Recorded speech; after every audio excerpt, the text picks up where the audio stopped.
కోసమే ఎదురు చూస్తున్నాను. ప్రేమించిన మనిషి నమ్మక ద్రోహం చేస్తే ఎలా ఉంటుందో నీకు ఈరోజు బాగా అర్థమయ్యేలా చేస్తాను.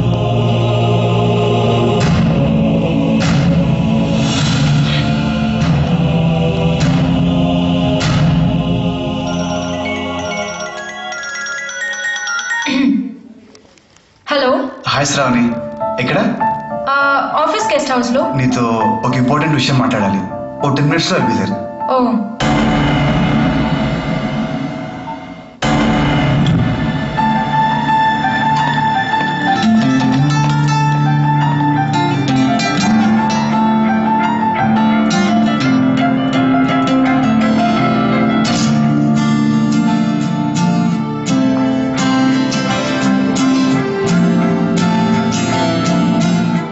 ఏంటి ఇంత సడన్ గా?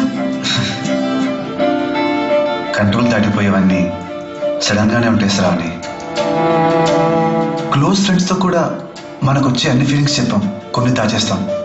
కొన్ని ఫీలింగ్స్ స్ట్రాంగ్ అయిపోతుంటాయి, వాటిని కంట్రోల్ చేయలేం. అందుకే ఈ సడన్ మీటింగ్. అందరికీ లైఫ్ పార్ట్నర్ కావాలి.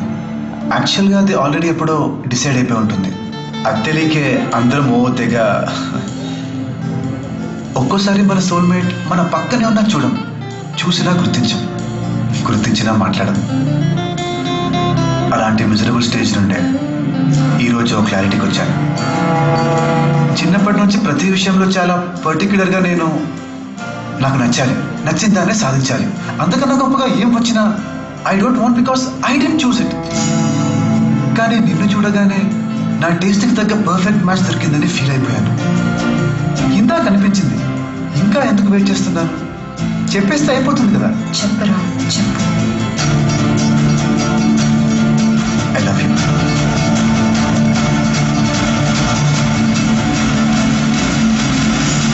జస్ట్ ఈ 3 ముక్కలు నీతో చెప్పడానికి ఎంతో ఎక్సైట్మెంట్తో ఇంటి నుంచి బయలుదేరుతుంటే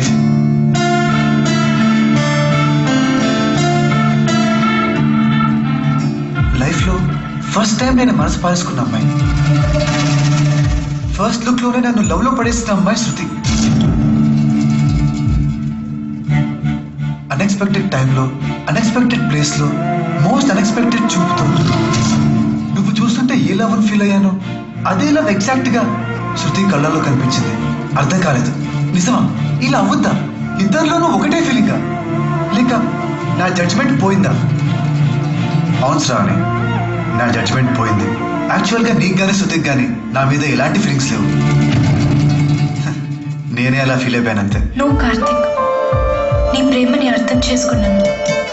I love you too. Shruti, ఏం మాట్లాడుతున్నావు? నీకు కావాల్సినట్టే మాట్లాడుతుంది కదా. ఎన్ని పెట్టాలో అన్ని పెట్టావు మా ఇద్దరి మధ్యలో. ఫైనల్గా నువ్వు రియల్ లవర్ అంట, నేను సైకో సాడిస్ట్. ఎంతైనా నువ్వు సూపర్ రా. కంగ్రాట్స్. మూసుకోరా, నువ్వు పెడుతున్న టార్చర్ తట్టుకోలేక అలా మాట్లాడుతోంది. లేదు కార్తిక్, సీరియస్ గా నేను ఇష్టపడుతున్నాను. వాడి మీద కోపంతో నువ్వు ఇలా మాట్లాడుతున్నావు. శృతి, వాడు ఎదవే, కానీ నువ్వంటే చాలా ఇష్టం వాడికి. వద్దు కార్తిక్, లవ్ పేరుతో పిచ్చెక్కిచ్చేవాడి కంటే లవ్ కోసం పిచ్చి వేషాలు వేసేవాడే బెటర్. రే, ఇది నన్ను తిడుతుందో పోడుతుందో అర్థం కావట్లేదురా. మధు, ఓ ఫ్రెండ్ గా చెప్తున్నాను, ఇప్పటికైనా నా మీద పడేయడం మానేసి అమ్మాయిని జాగ్రత్తగా చూసుకో. అదంతా waste Karthik. I love you. ఇంత సడన్ గా లవ్ ఏంటి? రియలైజ్ అయ్యాను. ఎలా? నేనంటే ఇష్టం అన్నావుగా, అదప్పుడు నీ ఐడియాస్ తోనే కదా వీడు నన్ను ఇంప్రెస్ చేశాడు. నీకు అది నేనే చెప్పాను, అందులో నీ రియలైజేషన్ ఏముంది? నీ ఐడియాస్ కి పడిపోయానంటే నీకు పడిపోయాననే కదా. ఎగ్జాక్ట్ గా ఇది కూడా అప్పుడు నీతో నేనే చెప్పాను. మరి అప్పుడు వచ్చేలేదా? అప్పుడు రియలైజ్ అవ్వలేదు. ఎందుకు అవ్వలేదు? అయితే అప్పుడే అయిండాలిగా. అప్పుడు నువ్వు నాకు పరిచయం కాలేదు కదా. పరిచయం లేకపోతే లవ్ లో ఫీలింగ్స్, ఎమోషన్స్ ఇంపార్టెంట్ అయినప్పుడు తొక్కలోది నా మొహం చూడలేదని, నాతో పరిచయం లేదని నా లవ్ రిజెక్ట్ చేస్తావా? ఇదే నా లవ్ అంటే? అంటే మొహం చూస్తేనే లవ్ పుట్టుందా?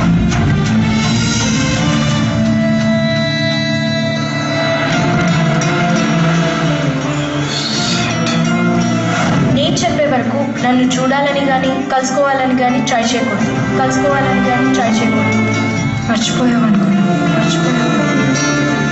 బంగారం మంచి ఫ్రెండ్ కదా. హ్యాపీ బర్త్డే కదా. 3 మ్యాజికల్ వర్డ్స్ చెప్పడానికి 3 డేస్లో నీ ముందుంటా. ఏది తప్పని శృతిని తిడుతున్నాను, అదే తప్పు నేను బంగారం విషయంలో చేశాను. నా ఐడియాస్తో వాడు లవ్ ఎక్స్ప్రెస్ చేశాడు, కానీ నేను ఐడియాస్ ఇవ్వకముందు నుంచే వాడు నిన్ను లవ్ చేస్తున్నాడు. శృతి, నాది అట్రాక్షన్ మాత్రమే, కానీ వాడిది true love. Don't miss him. Shruti, sorry Shruti. Shruti మీద నా ప్రేమ అర్థం లేనిదైనా ప్రేమ అంటే అర్థం మాత్రం శృతి వల్లే తెలుసుకున్నాను. మనసును అర్థం చేసుకునే పార్ట్నర్ దొరకనే కదా ప్రేమ పెళ్లి ఫీల్ అవుతుంటాయి. అలాంటిది నేను చూడలేదు, సెలెక్ట్ చేసుకోలేదు అన్న సిల్లీ రీజన్తో ఎమోషనల్ గా ఎంతో కనెక్ట్ అయిన నా బంగారాన్ని నేనేం చేశాను? I just left like that.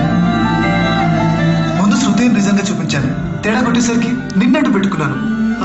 అంటే it's not like I didn't like you, I didn't love you. నీ అందానికి అట్రాక్ట్ అయిపోయాను. ఎవడన్నా అవుతాడు, కానీ నా బంగారంతో నాకైనా ఎమోషనల్ బాండ్ నాకు ఇంకెవరితో అవ్వదు.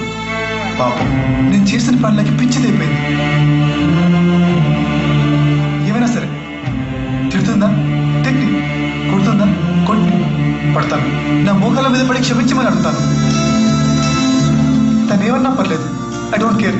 కానీ నా బంగారం నాకు కావాలి. I'm sorry. నీకు బాధగా ఉండొచ్చు, కానీ ఇప్పుడే బాధపడటం బెటర్. లైఫ్ ఎంత వద్దు. మనం పెళ్లి చేసుకున్నా నువ్వు సంతోషంగా ఉండలేవు, ఎందుకంటే నా బంగారం లేకుండా నేను హ్యాపీగా ఉండలేను. అసలు కలవకుండా మేము ఇద్దరం ఎంతలా కలిసిపోయామంటే నా మైండ్, నా టేస్ట్ చూడు. ఆఖరికి నీకు ప్రపోజ్ చేయడానికి వస్తూ కూడా తను సెలెక్ట్ చేసిన డ్రెస్ వేసుకుని వచ్చాను. అంతలా ప్రేమిస్తున్నాను. I'm sorry Shravani.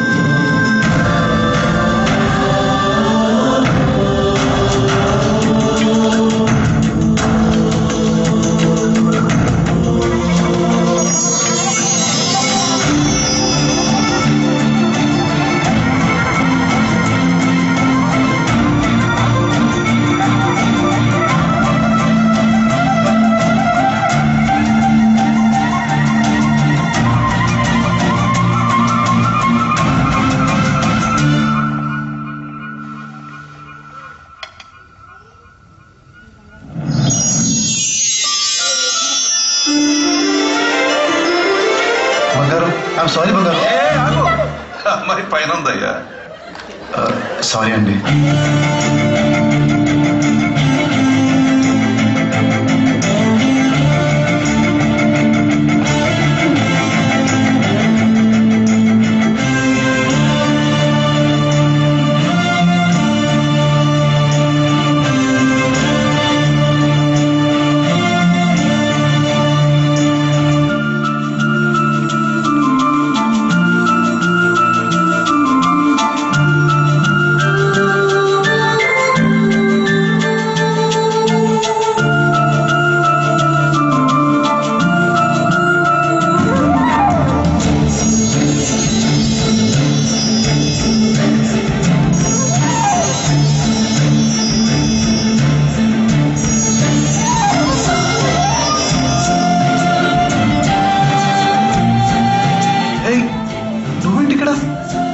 నీతో ప్రాబ్లం ఏంటో చెప్పనా?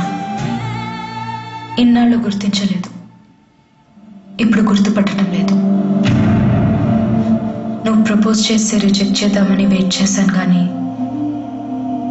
నువ్వు అప్పుడు నన్ను రిజెక్ట్ చేస్తే ఎంత బాగుందో తెలుసా? ప్రేమలో నువ్వెంత గెలిచావో నీ బంగారం కూడా అంతే గెలిచింది కార్తిక్. నువ్వు సెలెక్ట్ చేసుకునే అమ్మాయి కావాలని నువ్వు అనుకున్నావు. నా పేరు, రూపం, బ్యాక్గ్రౌండ్ చూడకుండా నా మనసుని మాత్రం చూసి ఇష్టపడే పర్ఫెక్ట్ పర్సన్ కావాలని నేను అనుకున్నాను. And you are the one Karthik. మోకాల మీద కూర్చుని ప్రపోజ్ చేయాల్సింది నువ్వు కాదు.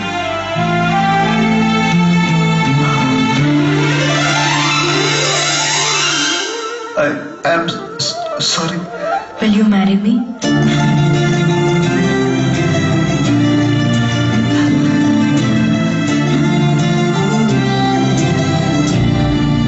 వద్దు బంగారం,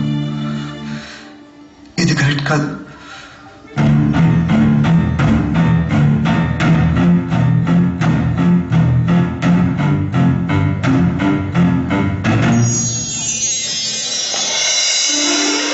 ఎక్కువ బంగారం ప్లీజ్.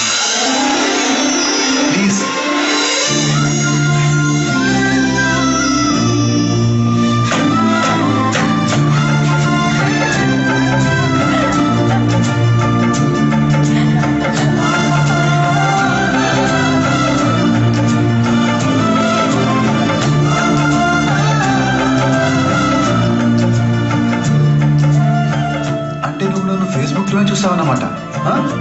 అవ్వా అవ్వా అవ్వా. నువ్వు మాత్రం నన్ను చూడలేదు, నా అబద్ధం చెప్పలేదా?